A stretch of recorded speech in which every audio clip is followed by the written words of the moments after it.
6. Right, guys, welcome to episode 6 of the Harry and Tom SMMA podcast. Like we said in the last episode, if you have any ideas about what you want us to call this, drop us a message on Instagram, drop a comment below, and we will be more than happy to look over your suggestions, because we don't really have a clue, do we? No, we haven't even tried to think of anything though, have we, to be fair? We've not. But yeah, hope you're enjoying the podcast, guys. If you've not watched any of the episodes after you've watched this one, go back and watch them all. We've got a playlist on our channel that just lists them all. So have a binge watch. But in this episode, we're going to talk a bit about how we signed majority of our clients, just what the process was, what outreach strategy we used, what clients they actually are, what niches we're in, and kind of just shoot the shit from there, really. Yeah. What should we start off with? I think as with the last podcast, if anyone heard it, like we were talking about going to the States, going to America, and we've got clients. We've got many clients now in the East Coast. So I think people will be thinking, well, how the fucking hell have you got clients over there? Yeah. Like, how does that work? I'll start this off because this actually leads on from a question that someone asked me. Someone messaged me. He's obviously a beginner, never, hasn't really done much research. And he said, how do you even find these business owners? Like, where would I start to even get, John owns John's fencing. How would I find them? And the answer really is, it sounds really simple, but type in on LinkedIn, Google, Facebook, Instagram, all the search engines, fencers in London, dentists in London, and if you want to go for clients in the US, dentists in New York, dentists in Boston. Like it's really that simple. Like if you went onto LinkedIn now and typed in dermatologists in New York, you'll get a list of like 5,000 of them. I did that with Sydney, and I typed in dentist in Sydney, and I had I found the direct email of this dentist in Sydney. Emailed him. He was a fucking idiot. He was so rude, and I had no time for him at all. Super rude. Massive red flag. And in the end, I was just like, I'm not working with him. And he was kind of pushy to work with me, and I was like, no way. So I backed away from it. But you can you type in dentists. Sort of Sydney. I got one in Dubai. Yeah, there we go. I typed in dentist in Dubai and had a really good meeting with him. I probably could follow him up now, to be honest, because he was moving. He's moving his practice, something like that. I might write that down, actually. I might reach out to him actually on LinkedIn. You can just you can do it with anywhere. Yeah, but yeah, you're right. Just get on Google. If you haven't used it already, there's something called D7 Lead Finder, or even Scope Leads. There's a bit of a free advice for you. Go on Scope Leads, D7, whatever, and you can type in what type of business you want and drag a whole bunch of data off, and then make your way and call them or email them, or it gives you all the data. I think you have to pay like $20 a month, but you can do it for 1 month, drag something like 100 things of data, and then cancel it. So yeah, so that's a bit of free price. Yeah, so that's pretty much how we got our clients in the US. Do you want to take us through the story, Tom, about how, not in super detail because it's in the academy, but how one Upwork client in the US led to $12,500. Yeah, so it led to $12,500. I was at a point where I wanted clients, so I done a load of cold calling. I'd already had several clients, but I hadn't really given Upwork a good go. So I got onto Upwork, got my profile all sorted, did all that. If you don't know what Upwork is, I'm not going to tell you. Just Google it and you'll figure it out. So I went on to Upwork, and there was a woman asking for someone to help run some social media campaigns for the holiday period and it said location United States. I thought, well, that's cool. And on Upwork, you apply for jobs.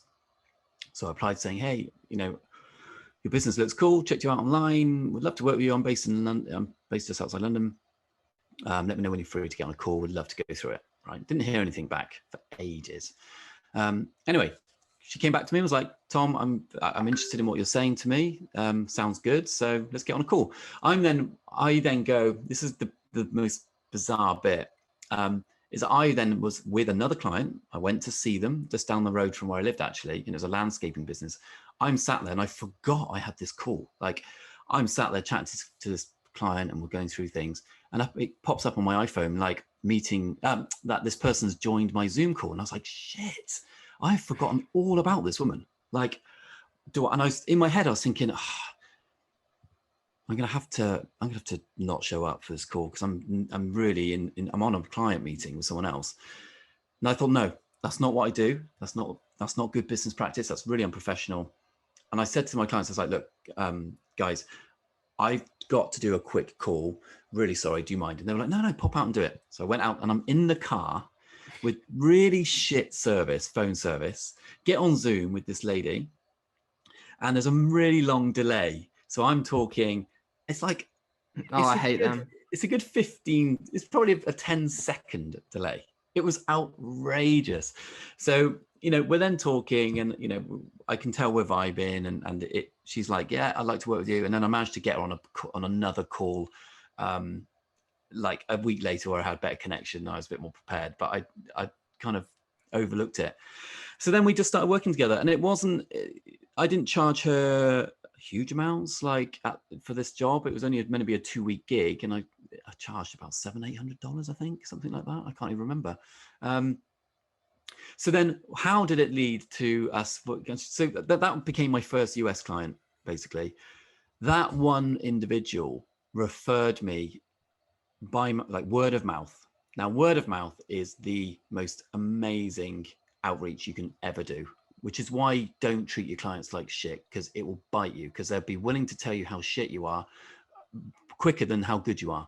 But if you're really, really good at your job and you're really focused and you do your very, very best efforts, people like working with good people. You like to tell people you've had a good experience as well as a bad one. So this woman, we smashed her campaign. We brought in a ton of leads for her, and it really gave her a flavor of what my business was about. She then referred me to one individual. This individual is a friend of ours now. She was a long client of ours, and we worked with her, and that was $2,000 a month. Okay, now we're picking up speed here. That person then referred us to 5 other people. Doesn't sound believable.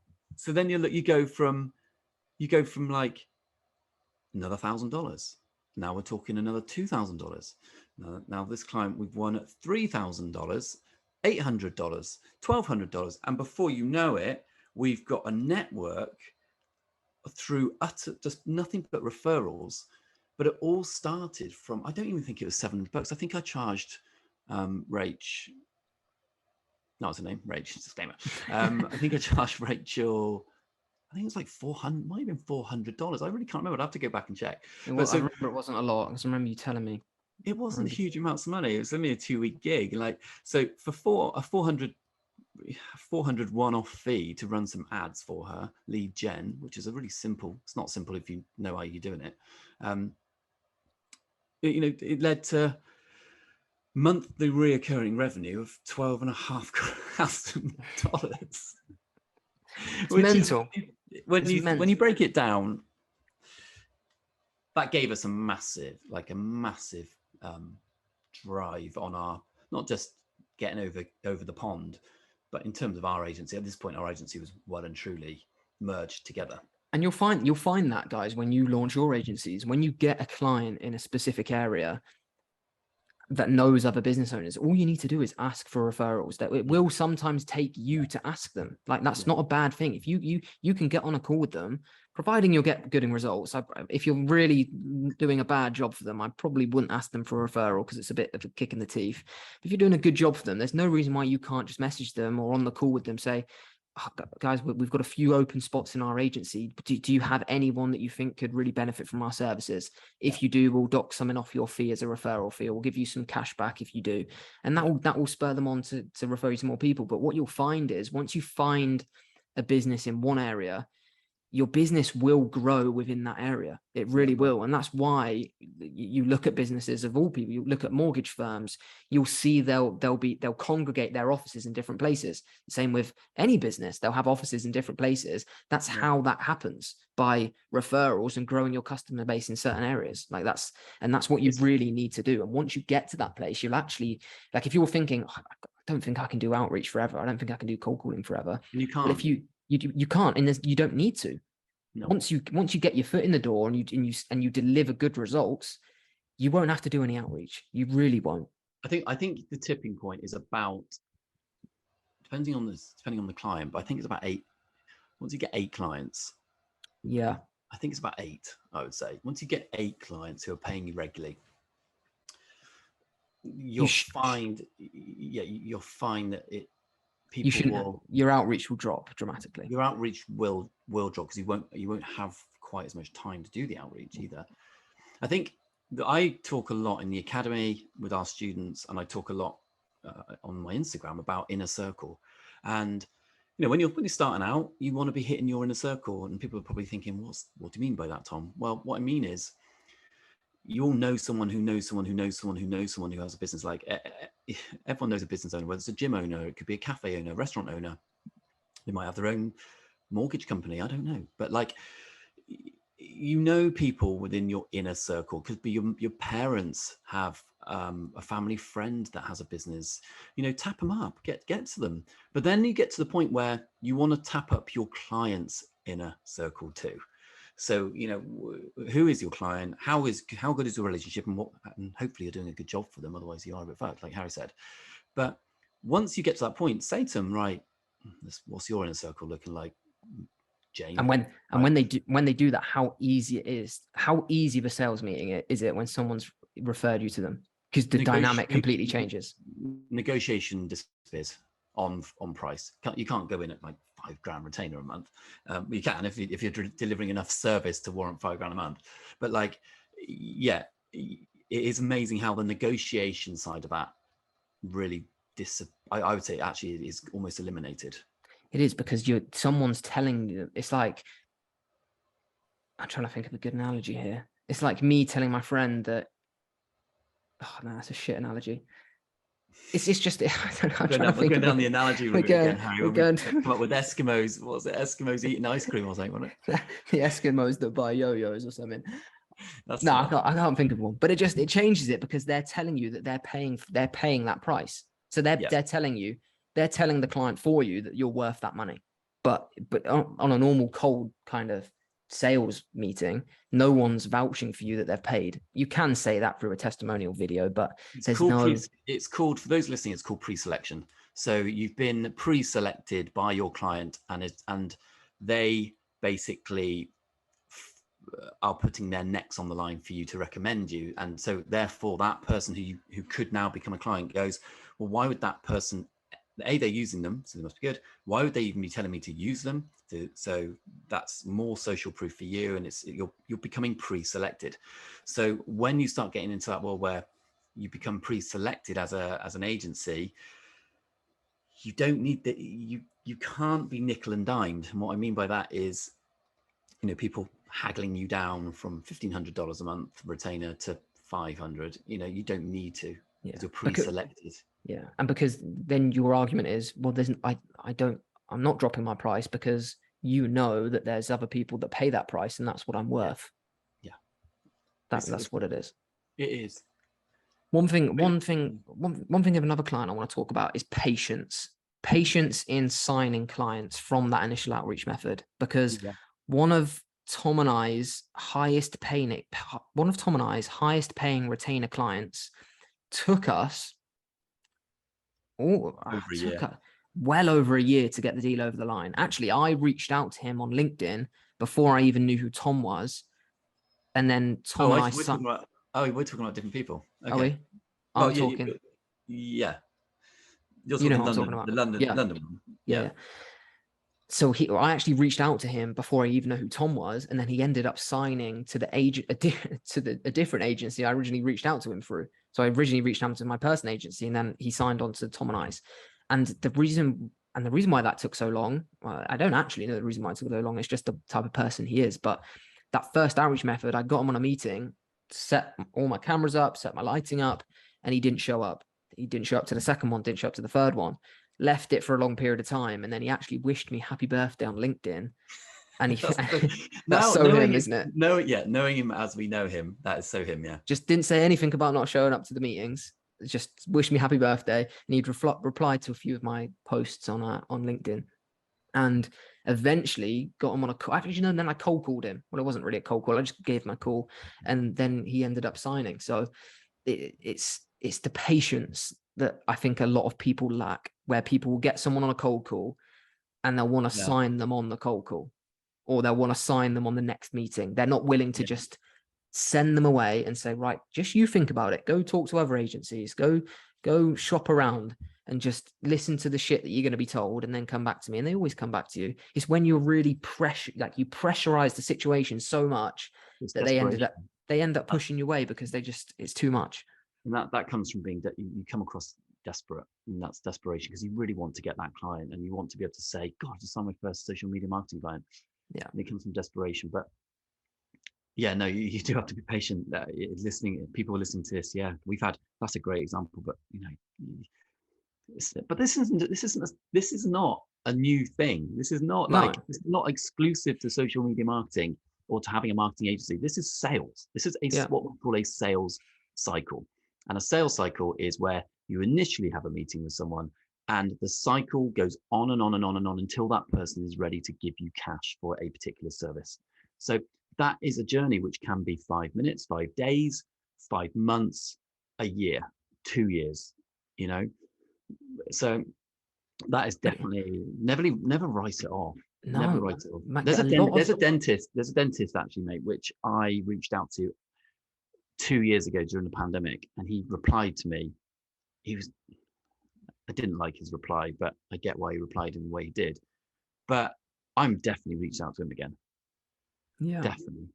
It's so funny how that happens. Like even to the point, we've had people where we've sent them a contract. So we've got them up to a point of, we sent them the contract, and then they got cold feet, didn't sign, and nothing happened.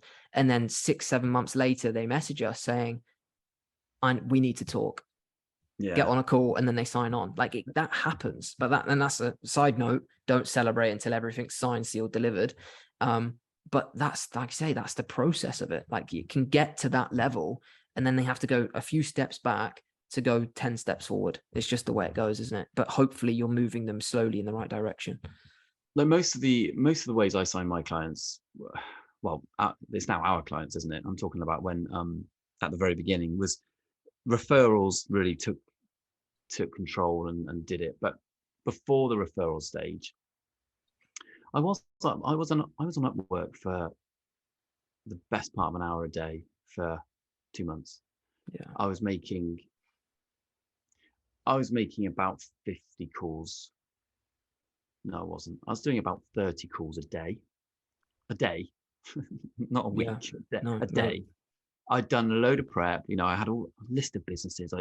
I had email software set up, so I was busting out 500 emails a day, which I'd recommend not to do now. Yeah, which I would not do now. No, you're absolutely right. But I did that. I was busting out 500 emails a day, all generic email. Just a load of shit.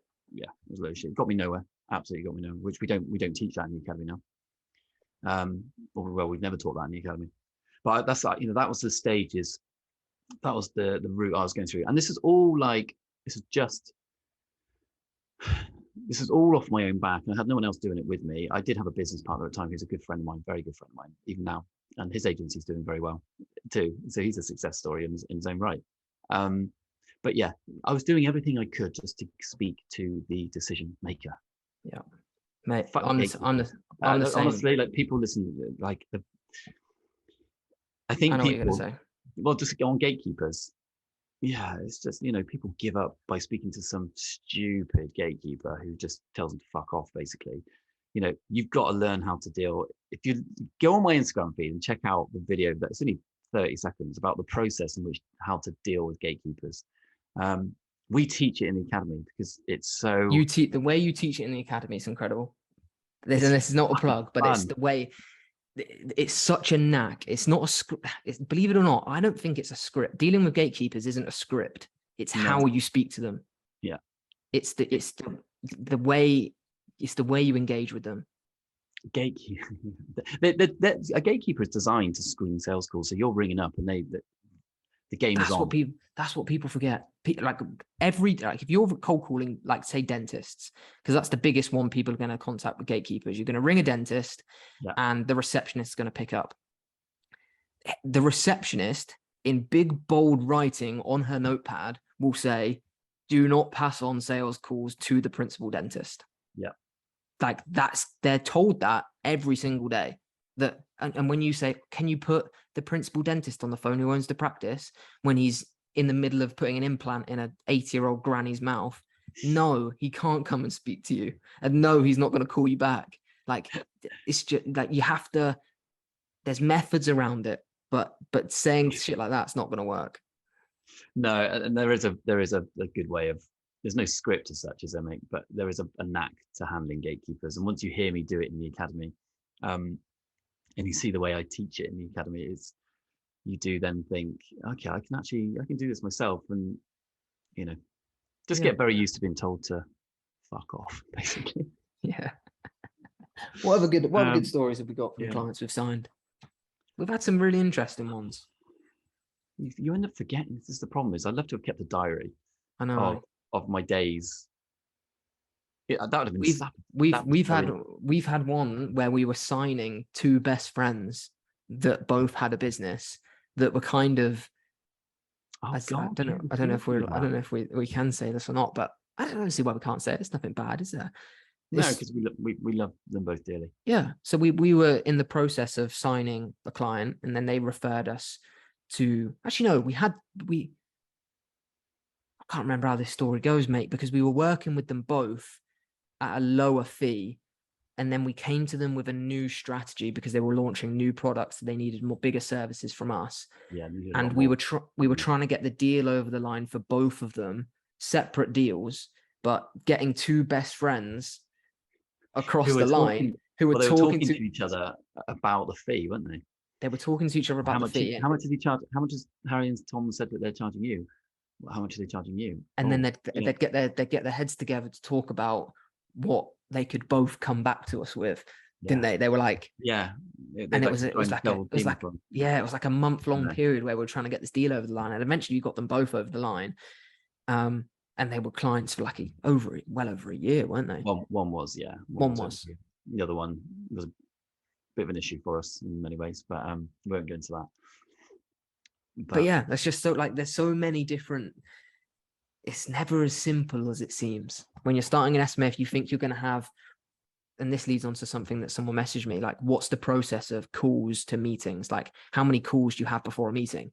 And it's impossible to answer that question because everyone's different. You might ring someone who will get on a meeting tomorrow to take you through a presentation. Someone might want you to call back another time, have one meeting, then have a meeting with their business partner on the call, then have a meeting with someone else on the call. Like, it's not a simple process. You have to play it by ear and just fit what people need to get the deal over the line. Like that was someone messaged me that the other day. Said like, what's the process? How many calls do I need before I get on a meeting and stuff like this? I always say to people, just get on with it. Yeah, just get on with it and start doing it. Given that a bit of context, actually, it was when do you put the discovery call in? And this is actually quite an interesting point. So obviously, before you go into a presentation, you need to find out a lot about the business, don't you? Yeah. So where do you fit that discovery call in? Is it a call prior to the meeting? Is it a 15 minutes at the start of the meeting? If so, how do you prepare your presentation if you're only finding out information when you're already on the call? That's an easy one to answer, because what you should be doing is you have the initial outreach where you get them on another call. So stage 2 is the actual presentation. Before you go into any presentation of any kind in any industry, in any sales job, is you do have to have an element of understanding their business already. So you do need to know what they do, what services they offer, what marketing they might have done before. You can do a bit of searching around. You've got to just do a little bit of digging, and then when you're in the call, you can start to answer these questions. Yeah. So leading on from that, guys. So it's a big question that the same person who asked me about discovery call in the presentation, like, how do you find out this information without asking the clients? And someone said, how do I find out what the target audience of what was it, like a stonemason was? What's the lifetime value of that customer? Who are they targeting? All of this kind of stuff. that you just need to find out by yourself. Like, get on Google, spend 20 minutes researching the price lists of other stonemasons in the area. Research, type into Google, who's the target audience or who's the prime customer for a stonemason. All of this information you can find out. Yes, you might not be able to find out what past marketing they did 4 years ago. Have they ever done magazine ads? But that's stuff that you can ask in the meeting. That's not going to affect your actual presentation. So all of that stuff you can find out and just use, but before your meeting. Yeah. Yeah, you have to do an element of, you have to do your own research, and then get into the meeting, and there's some checklist questions that you probably need to establish. But I'm going to look on here because he asked me another really interesting question. I get asked all the time, is like, how do you qualify a customer? How do you qualify a client? And for me, if you're doing, it's different between e-com and lead gen. But if you're listening to this and you want to get into lead gen, which is the easiest way to get results for clients, you want to make sure you're working with the right people. A bricks and mortar business, really, and what that means is like where they have physical locations. They need to be turning over $500,000 a year, I would say. They need to have an element of staff that demonstrates the size of the business, and there needs to be an opportunity where you can actually market their company and bring in leads. Yeah. But there's not too much qualification you do. It's just, is it high ticket enough? People say, what do you mean by high ticket? Anything over, I don't know, really. It's tough. I'd say $500. $500, yeah, pounds. And the reason we say only go after people for $500, if you're selling a product for $15, no, let's say $20. You work with a client for $20 and you're charging them £1,000 a month plus £1,000 ad spend. That's a lot of products you've got to sell to even break even, because you might sell a product for $20. Their profit margin's only 40. Yeah. Like, what's the return? It's like the ROI, which we'll go on about. So you only make $4. You only make $4 on a sale. That's a lot of sales you've got to bring in, especially if they've got no data. That's fine if they're already bringing in, I don't know, 40, 50 grand a month in sales on that particular product, because you've got loads of data to go off. You can dive straight into lookalike audiences, warm traffic, etc. But if they're if that's a stone cold audience and they come to you saying, we've sold 10 in the past year, and you're going to charge us £1,000 retain, £1,000 ad spend, you're going to have to sell so fucking many, because even if you make them £200 profit, that's a big risk for £200 profit. Yeah. Whereas you work with someone who sells a $500 product, $1,000 product, you've got to sell 4 of them to make it worthwhile. Yeah. So which comes on to some people. We get a lot of people ask us about, how do you price your services? We cover it in the academy, but we cover it in a huge amount of depth in the academy. But a simple rule of thumb, if you're listening to this and you're like, well, how do I price my services? What's suitable? What is the client's ad, like whatever the client's ad spend is? Yeah, this is for beginners, basic. We don't do this, but this is basic level. If you do not know how to price your services properly, if you're in the middle of talking to a client and they've got an ad spend of £1,000 on ads, which is quite a lot, like if it's lead gen, it's a lot, then you can just, your fee really should be the same as the retainer plus 20%. Really. Yeah. And that's not for, and that's, like you say, that's for absolute beginners. We don't do this in our agency. And if you're working with a client that has 100 grand a month in ad spend, you're not going to charge them 120 grand retainer. Like this is not what we're saying. This is like from advice for your very first client. You're going after a lead gen business and you're working with a landscaper that has £758 ad spend, charge them £1,000 retainer. Yeah. We don't do that, but it just saves all the questions that we get asked about it. It's like, well, just do ad spend plus 20%, and that's fair, because mate, a great analogy you told me about pricing. This is probably too much information, but say you were paying for a new driveway. Then what's the driveway analogy on how to price your services? If you're paying for a new driveway, a driveway specialist isn't going to be able to give you a price until they come see your driveway and say, right, it's this size. You want this type of driveway. Do you want tarmac? Do you want block paving? Do you want resin? What do you want? Like that, you can't price that. He can't price that job without coming and seeing it. No. And that's the same way that you should treat your services. You can't price a social media marketing agency job without having a full meeting, decide what they want. Do they want Facebook ads? Do they want content made? Do they want email marketing? Do they want SMS messaging? SMS messaging? Do they need funnels made? Do they need changes to the website? Do they need ongoing marketing consultancy? Are you building them an info product? So if they're selling a course online for an info product client, are you building that course for them? Like, that all depends on the price that you're giving them. So it's, when people message us, how do you price your services? Get on the meeting and find out what they want, and then tell us. Yeah. Then we'll help you out. Because then you know how much work's involved. Yeah. Even if they just said they want Facebook ads, well, is that a £10 a day budget, or is that a $5,000 a day budget? Yeah. Because that would determine how many ad sets you're then managing. You know, and this is the other thing, is if someone's got a £500 a month budget on let's say meta platforms at Instagram, if you've got £500 a month with dollars, that's only stretching to about $20 a day budget. You know, and you can't stretch out loads of ad sets. You can have one or two, you can have 2 or 3 different ad sets, split testing to do. But you know, it's very different to managing like some of ours. We've got like 15 to 20 ad sets that we'll have to manage and stay on top of, and turn off and turn back on, and do all that stuff. So it takes a lot more time. Yeah, a bit more time. Mate, your sound's unsynced with the video. I think it's probably my Wi-Fi. Is it? Well, we can wrap up there, mate. To be fair, we've done 30 minutes. Okay, mate. Cool.